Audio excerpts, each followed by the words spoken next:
The New York Post said yesterday that when ex-New York Giant Michael Strahan was dating Nicole Murphy, he put a tracking device in her car when he suspected she might be, walking out on him, messing around on him.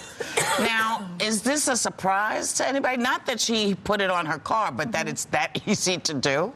Well, yeah, a lot of stuff seems to be easy to do. It's like stalking, really, isn't it? What? It's just a technical way to stalk. And they're not even married. Honest. But I think if you got to put a tracking device on your girl's car, then you pretty much know. Yeah, you just needed backup and evidence. I think you're right on maybe something that he was strongly suspicious of. No, I think. Well, then she needs to run if he's that paranoid. The car ended up somewhere it probably shouldn't have been. Look, this is a guy who makes a ton of money. Right. He's had an incredible career, and he has been burned before, so he needs to protect his assets, literally. Hey, she was married to Eddie Murphy, and I think she came away with a pretty nice settlement, so. But I'm sure he wants to protect what he has and make sure, look, if you're with me and you say you're committed and I think you're cheating around on me, I'm going to find out. I just feel like if he's got to put a tracking device on there, then maybe he's looking at the wrong woman, if he's so concerned about it. Who told the newspaper?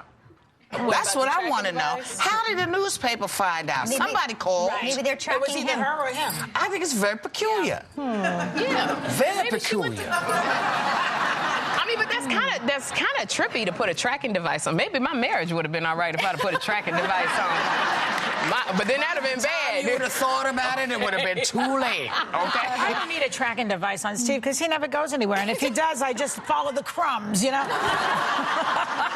you do that if you suspected your better half? Was that something y'all would do? There are better ways to do it. You can check his email. I know someone who did that. You can go through his credit card receipts. Yes, you can. Motel 6. Hello. But can I tell you, once you start doing that, you don't stop. Because when you look for stuff, you're going to find it. And once you start it, you just can't stop. Yeah. You keep thinking about it. I feel like if you don't want to know, don't go into their personal stuff. Yeah, because you're going to find something. Because you're going to find it. If you think something's going on and you're ready for whatever you find, okay. But it's like crack sitting there when you see, your man's, you see his phone there and he's not there, and it's just like, I just want to see who called. Now, let me ask you something. So now there's your phone sitting there. There's your phone, and you come home, and he's been through your stuff. But see, I know I don't have anything on my phone. But that's not the point. Right, it doesn't matter. It doesn't matter what you actually do. It's, does he have the right to go through your stuff? See, I don't want anybody in my stuff. Yeah. So I don't touch your stuff. But if you touch my stuff, I'm going to mess your stuff up. But Whoopi, if he thought that I was cheating on him... Why wouldn't he just ask you? Why wouldn't he ask me if I cheated on him? Because I probably would say no. I mean, most people don't say, yeah, I'm cheating on you. Well, so if he thought... He has to make a decision. He has to make a decision. Because just because you got an email from Pookie, who is a friend of yours, somebody you met, and he's affectionate with you, as friends are. How you doing? Babe, your butts get a little bit big. As a friend. And you're married, or you just... Yeah, because, listen, I've had friends, male friends, who I'm very close with. And they can have dialogues with me that new friends cannot. Yeah. Sure. But that has to be as respected as my female friends' dialogue with me. Because if you think I'm cheating on you, you're waiting for something to happen.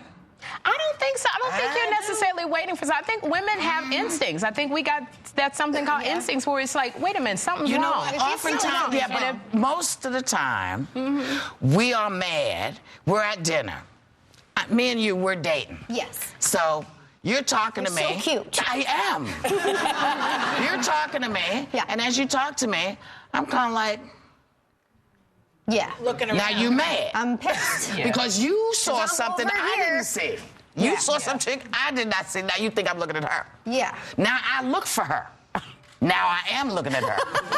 You know what I mean? So we set a lot of stuff up. But I think the name, I'll play the game sort of thing. But I think by the time we get around to doing, it's been a lot of little things like that. It's not that one little incident. It's been those little things. If he smells like somebody else, that's a big red flag. Yeah. If he comes in and he's like, I got to take a shower. It's like, hold up. Yeah. Okay, that's a big one. Or they start using more cologne and they get haircuts and suddenly... They say more cologne. Working out, they say, is a big indicator. All of a sudden they're working out. Listen, a lot of times they're gay when they're doing that. Well, here... Really? Building up. Here's a man... Most gay guys are in the gyms, believe me. So then your man's gay? Well, here is a man that I would like to They know bench press. Yes. Okay? Yes. We're coming right back with Jeffrey Dean Morgan. Yes. A very good one.